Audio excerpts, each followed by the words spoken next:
नमस्कार, न्यूज़ आरती मीडिया पर आपका स्वागत है। आज पूरा हिंदुस्तान, पूरा राष्ट्र आज़ादी का अमृत महोत्सव मना रहा है। प्रगतिशील भारत की आज़ादी के 75 साल और इसके लोगों, संस्कृति और उपलब्धियों के गौरवशाली इतिहास को मनाने के लिए भारत सरकार की एक पहल है। लगभग 200 वर्षों तक अंग्रेज़ों की गुलामी करने के बाद मिली स्वतंत्रता का अर्थ आज़ादी है।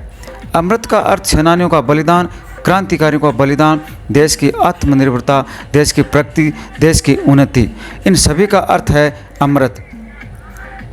आज़ादी का अमृत महोत्सव देश की उस युवा पीढ़ी के लिए ज़रूरी है जिन्होंने गुलामी नहीं देखी है। अंग्रेज़ों की गुलामी अत्यंत भयंकर और खौफनाक थी, जिसे सुनकर एवं पढ़कर रोंगटे खड़े हो जाते हैं। अंग्रेज़ों ने भारत पर शासन के दौरान अनेक तरह की यातनाएं दी और लोगों को पैरों तले कुचल कर अपना शासन किया था। 200 वर्षों तक अंग्रेज़ों ने भारत पर शासन किया था। इस दौरान भारत अत्यंत गरीब और कमज़ोर हो गया था। हजारों लाखों क्रांतिकारियों के हाथ पांव काट दिए थे, हजारों को फांसी पर लटका दिया था। भारत सरकार आज़ादी के इस अमृत महोत्सव को बड़े पैमाने पर प्रमोट कर रही है। सरकार देश के सभी वर्ग, सभी धार्मिक संगठन और समुदाय के लोगों को इस महोत्सव के तहत जोड़ना चाहती है।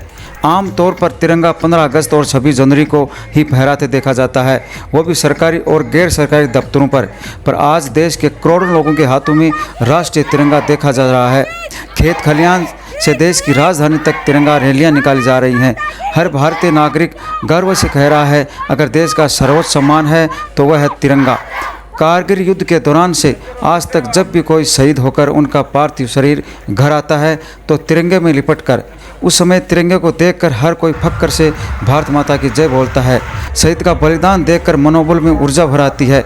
आज लाखों करोड़ों स्कूली बच्चों और युवाओं में देश के प्रति प्रेम और तिरंगे के सम्मान के प्रति यही जोश और उमंग दिखाई दे रहा है। उसकी जितनी भी जनता है, उस जनता में देशभक्ति की भावना पनपे, देशभक्ति का जज्बा उनमें आए।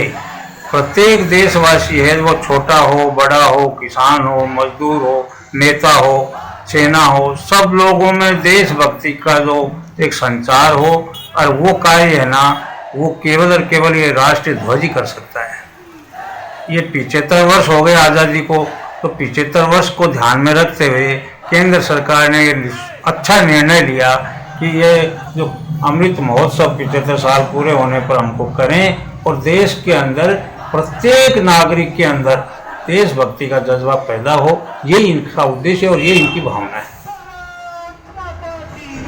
है कि अभी 9 तारीख को 9 अगस्त को क्रांतिकारी डे था, तो हमारे देश के जो लाखों लोग जो जिनको क्रांतिकारी के नाम से पहचानते हैं, उनकी संख्या हजारों में नहीं लाखों में है। उनका बलिदान, उसके बारे में बहुत लोगों को जानकारी है। बीच में ये जो 70 साल गए, उनमें क्या हुआ कि अब देशभक्ति, क्रांतिकारियों का त्याग, उन्होंने आज़ादी के संघर्ष में किस तरह का बलिदान दिया, कैसे कैसे यातनाएं सही, वो सारे के सारे न तो पाठ्यक्रम में रखे गए और न नेताओं के द्वारा बताया गया। क्यों नहीं बताया गया? क्योंकि हमारे देश के टुकड़े हुए, एक पाकिस्तान बना, एक हिंदुस्तान बना।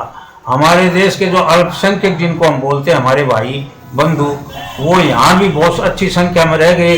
इसलिए नेताओं ने सोचा कि ये फिर कोई न कोई ऐसे अपन बार बार बोलेंगे तो इनके मन में कोई ओछा विचार आएगा, ये देश ऐसे, क्योंकि इनके आधे से ज़्यादा भाई वहाँ चले गए हैं पाकिस्तान में और इस देश में भी रह गए। हालांकि आज़ादी दोनों समुदायों ने मिलकर के ही प्राप्त की थी, दोनों का ही त्याग था, दोनों का ही संघर्ष था, परंतु उसके बाद में कुछ स्वार्थी लोगों ने, जिन्ना जैसे लोगों ने देश के टुकड़े करवाए और कुछ लोग यहाँ रह गए। इसलिए क्रांतिकारियों का जिस तरह से जनता के सामने जो पूरा का पूरा चित्र आना चाहिए, जानकारी आनी चाहिए, वो हमारा दुर्भाग्य है कि हमारे उस समय पीढ़ी के जो नेता थे, उन्होंने सामने लाने में संकोच किया और इसलिए अब लोगों को जानकारी पूरी हो नहीं सकी। नहीं तो नेताओं से ज़्यादा क्रांतिकारियों का योगदान ज़्यादा, ऐसा मैं मानता हूँ। यह सिल्वर जुबिली होती है, ये भावना राष्ट्र के अंदर जगाने के लिए एक बहुत अच्छा कदम है। क्यों है कदम?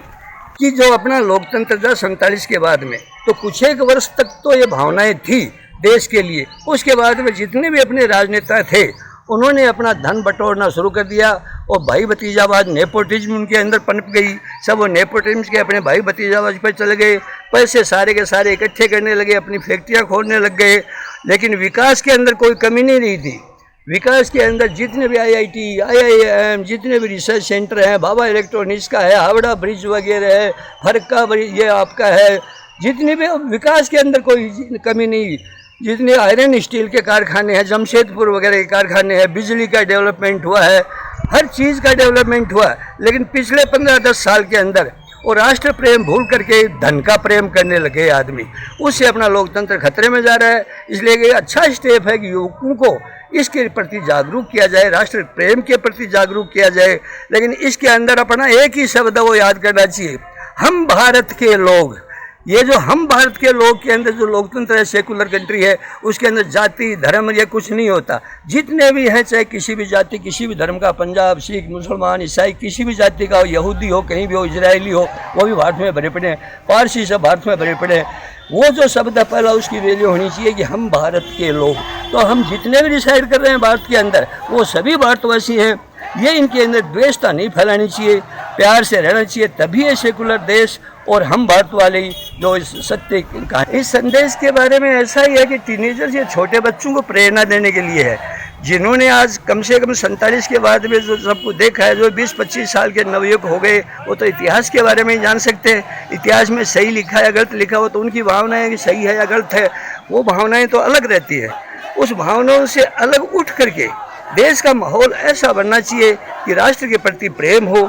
झंडा क्या है? झंडा एक प्रतीक होता है, एक सिंबल है किसी राष्ट्र का। उस झंडे को किसी के ऊपर इम्पोज नहीं किया जाता। स्वतंत्रता की भावनाएं, सारी भावनाएं दिल से आती हैं, जबरदस्ती किसी के ऊपर थोपी नहीं जाती। तो ऐसा वातावरण बनाओ कि सब भाई मिल के रहें, राष्ट्र के निर्माण के अंदर सब लगे रहें। उसके अंदर जातिवाद, धार्मिक ये द्वेषता कभी भी नहीं आनी चाहिए।